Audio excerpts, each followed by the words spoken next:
I think realistically, most everyone, including and especially Patriots fans, mostly believed or expected that the Patriots were going to suck in 2024. This is a bad roster. You have the lingering legacy of Belichick's shitting drafting as the team's general manager. Like, those chickens are going to come home to roost at some point. This wasn't going to be any type of quick turnaround, nothing like that. And then you're putting the team in the hands of a Gerard Mayo, so you're plucking a branch from the Belichick coaching tree who's never even been a defensive coordinator.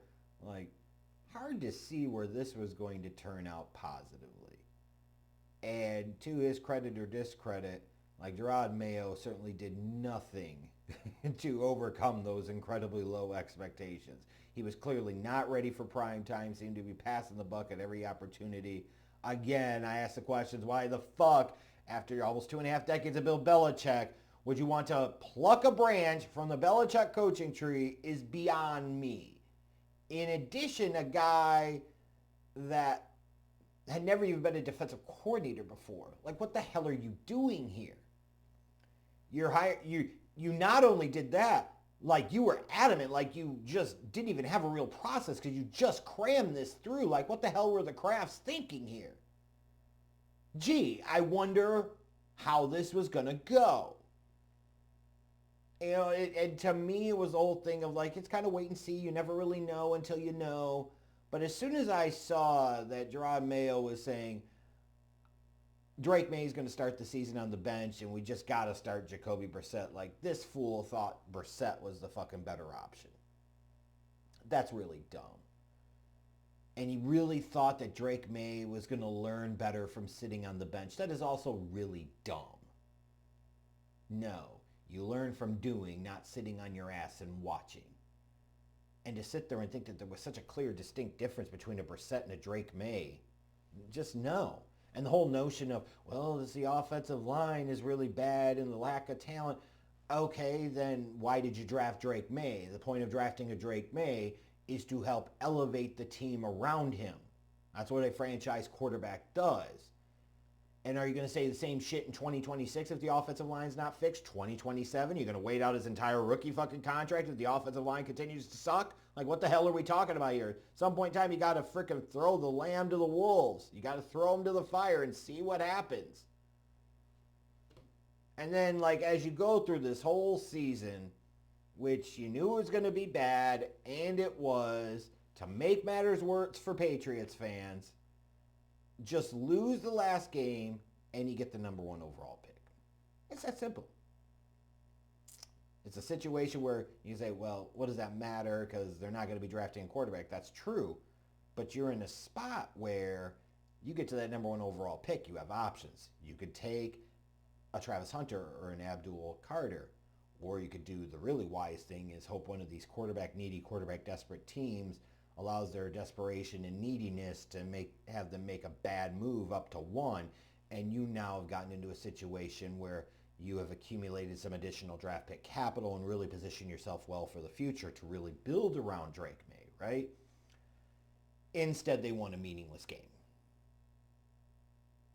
And then it was like they played Joe Milton, and then you look at Joe Milton, you say, why the hell wasn't he starting over Jacoby Brissett to start the season? You know what I mean? Like, just all types of dumb. So it's not surprising that Gerard Mayo was shown the door very, very quickly after the season ended.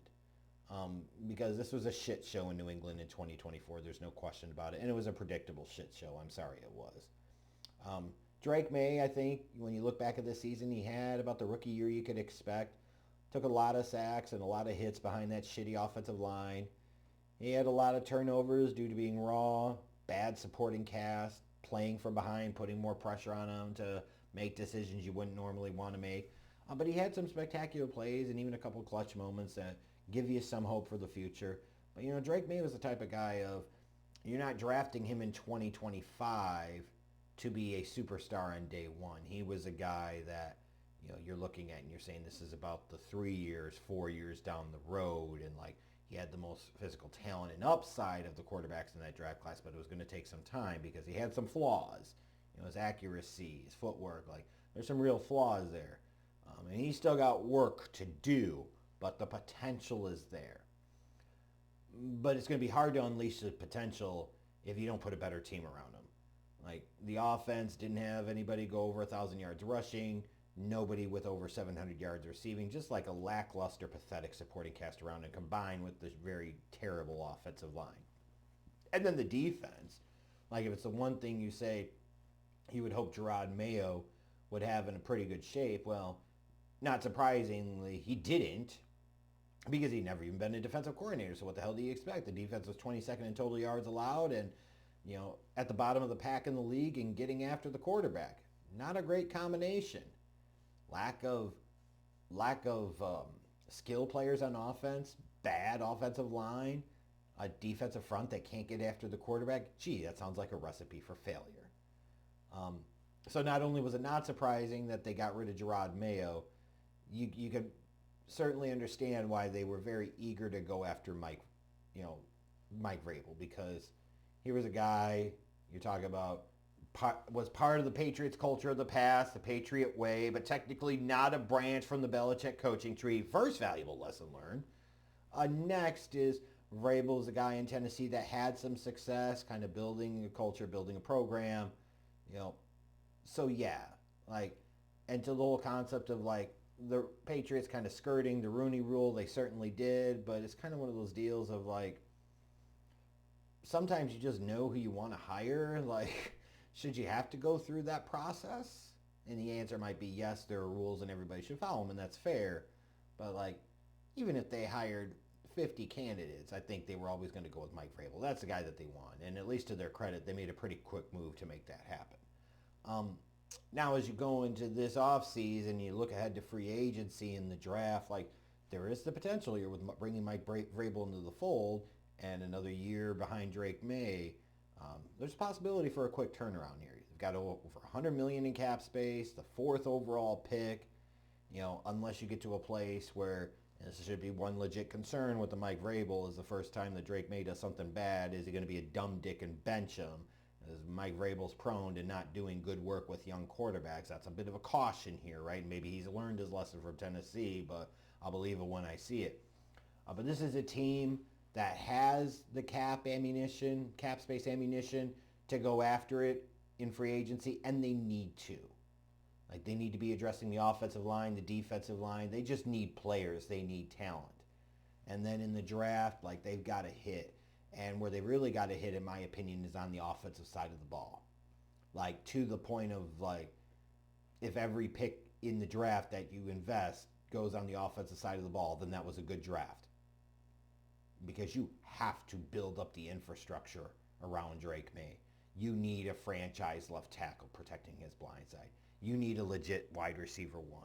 You need a legit center. You need a wide receiver 2. Because if you're going to say a Demario Douglas or a Kayshon Boutte, what about him? Maybe wide receiver 3, wide receiver 4 types. You really want to go into the future with those guys as your wide receiver 1 and 2, give me a break. And if that means that they, try to sign a big name free agent wide receiver, so be it. If a Devontae Adams is cut by the Jets and they bring him in, so be it. But they also need to be drafting him. They need to draft offense early and often, getting a more explosive option at running back.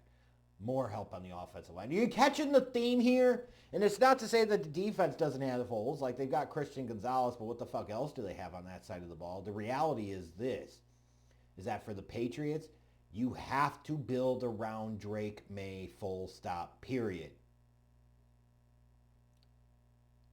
I know you brought in Mike Vrabel, who in Tennessee his approach was around running the ball in defense and blah, blah, blah bullshit. But you've got to build around Drake May.